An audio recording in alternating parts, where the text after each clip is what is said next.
बिस्मिल्लाहिर्रहमानिर्रहीम। अस्सलाम वालेकुम। अल्लाहुम्मा सल्लि अला मुहम्मदिन व अला आलि मुहम्मदिन कमा सल्लैता अला इब्राहीम व अला आलि इब्राहीम इन्नका हमीदुम मजीद। अल्लाहुम्मा बारिक अला मुहम्मदिन व अला आलि मुहम्मदिन कमा बारकता अला इब्राहीम व अला आलि इब्राहीम इन्नका हमीदुम मजीद। प्यारे दोस्तों, आपका बहुत बहुत शुक्रिया। आप मेरे चैनल को देखते हैं, लाइक करते हैं और सब्सक्राइब करते हैं। मेरा हौसला बढ़ता है। अगर कोई गलती हो तो प्लीज़ कमेंट में ज़रूर बताइएगा ताकि मैं अपनी गलती को ठीक कर सकूं और आइंदा वो गलती ना हो। और मेरे चैनल को प्लीज़ ज़्यादा से ज़्यादा शेयर कीजिएगा और दुआ कीजिएगा कोई वीडियो वायरल हो जाए ताकि मैं अपने घर वालों को सपोर्ट कर सकूं। आज मैं आपको पार्ट 1 हज़रत ख्वाजा हसन बसरी के मतलब बताऊंगी। हज़रत ख्वाजा हसन बसरी ताबाइन में से थे। रूहानियत, तरकियत, हकीकत और फ़ुक़रा सफ़ा के चश्मे उनकी ज़ात से फूटते थे। हज़रत ख्वाजा हसन बसरी 21 हिजरी में हज़रत उमर रज़ियल्लाहु तआला अन्हा के अहद खिलाफत में मदीना मनव्वरा में पैदा हुए। उन्हें हज़रत उमर के पास लाया गया। बहुत खूबसूरत होने के बायस हज़रत उमर ने हज़रत ख्वाजा हसन बसरी का नाम हसन रखा और दुआ फरमाई, ए अल्लाह, इस बच्चे को मज़हब का दानिश्वर और लोगों का महबूब बना। हज़रत ख्वाजा हसन बसरी की कुनियत अबुल सईद और अबूद अहमद थी। तारीख़ ख्वाजा हसन बसरी की इब्तदाई ज़िंदगी के बारे में भी खामोश है, ताहम तारीख़ी दस्तावेज़ ये ज़रूर बताती कि उन्होंने बचपन, लड़कपन और जवानी का ज़माना मदीने और इसके नवाह में गुजारा। हसन बसरी अपनी तौबा से पहले मोतियों के सौदागर थे।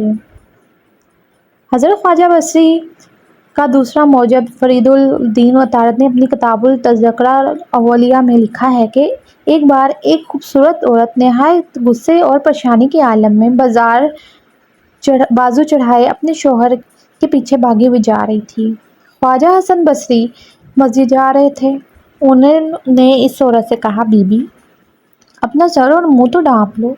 उस औरत ने जवाब दिया, मैं अपने शौहर की मोहब्बत में इस कदर दीवानी हूँ, मुझे तो ये याद ही नहीं कि मेरा सर और मुंह ढंपा हुआ है कि नहीं। मगर तुम अल्लाह के कैसे दोस्त हो? उसके घर जा रहे हो, लेकिन तुम्हें अल्लाह के बजाय मेरे सर और मुंह नज़र आ रहा है। हज़रत ख्वाजा बसरी फरमाते हैं, मैंने उस औरत के आगे लाजवाब हो गया जिसने सरनश करके मेरी रहनुमाई की थी। हज़रत ख्वाजा हसन बसरी की तीसरी तौबा के बारे में फरीदुल दीन अतारत लिखते हैं, दरिया के किनारे एक हबशी अपने नाज़नैन महबूबा के हमरा शराब नोशी में मशगूल था। ख्वाजा हसन बसरी का उधर से गुजर हुआ। उन्होंने उस हबशी और उसकी साथी औरत को मलामत किया है। अभी मलामती गुफ्तगू जारी थी कि दरिया में दूर से एक कश्ती नज़र आई। कश्ती पहले गर्दाब में फंसी, फिर डूब गई।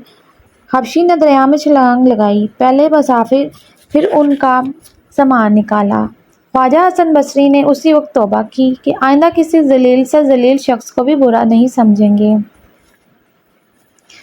किताब और वसाइल जुनैद में लिखा कि हज़रत ख्वाजा हसन बसरी का 70 साला आतिश परस्त पड़ोसी शमून बिस्तर मर्ग पर था।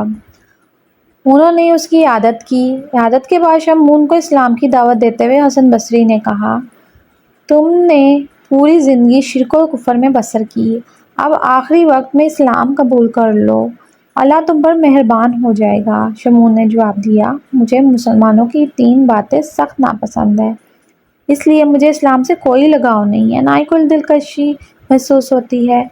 हज़रत ख्वाजा हसन बसरी ने पूछा, वो कौन सी 3 बातें हैं जिनके बाद तुम अब तक इस्लाम से मुनकिर हो? शमून ने जवाब दिया, मुसलमान दुनिया को बुरा भला कहते हैं मगर दिन रात उसी के पीछे मारे मारे फिरते हैं, मौत पर कामिल यकीन रखते हैं मगर मौत के लिए कोई अमली सामान नहीं करते, अल्लाह का दीदार करना चाहते हैं लेकिन फिर वो काम करते हैं जो अल्लाह को नापसंद है। ख्वाजा हसन बसरी ने जवाब दिया, तुम्हारी बातें बड़ी अच्छी हैं, उनमें हक़ की पहचान की दलीलें हैं, लेकिन तुम इन चीज़ों के लिए अपनी उम्र के 70 साल खामखा बर्बाद कर लिए। मुसलमान कुछ ना भी करे, अल्लाह की वहदानियत पर यकीन के बायस अल्लाह का कुर्ब हासिल कर लेगा। तुम्हारा क्या ख्याल है? आग की पूजा से तुम आगे जाकर आग से महफूज रहोगे और हम आतिश परस्ती ना करके भी आग में जाएंगे। आओ एक आग जलाते हैं, तुम भी अपने हाथ में आग रखो और मैं भी। जिसे आग नहीं जलाएगी वही हक पर होगा। आग जलाई गई। हज़रत ख्वाजा हसन बसरी ने अपने हाथ आग में रख दिए, लेकिन आग ने उन्हें कोई नुकसान नहीं पहुंचाया। ये देखकर करशमून کا دل ایمان کے نور سے منور ہو گیا۔ اس نے حضرت خواجہ حسن بصری سے عرض کیا، مجھے ابھی کلمہ پڑھائیں، ایسا نہ ہو کہ میں کفر کی حالت میں ہی مارا جاؤں۔ ساتھ ہی اس نے مطالبہ کیا، آپ مجھے لکھ کر گارنٹی بھی دیں، خدائے واحد پر ایمان لانے کے بعد میں جہنم میں نہیں جاؤں گا۔ حضرت خواجہ حسن بصری نے اقرار نامہ لکھ دیا، اس پر 2 عادل گواہوں نے گواہی بھی دے دی۔ کلمہ پڑھتے ہی شمعون وفات پا گیا۔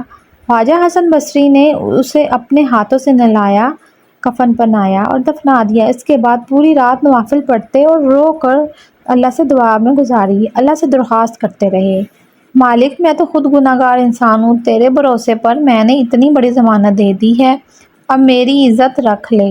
اسی طرح روتے ہوئے حضرت خواجہ حسن بصری صاحب کی آنکھ لگ گئی۔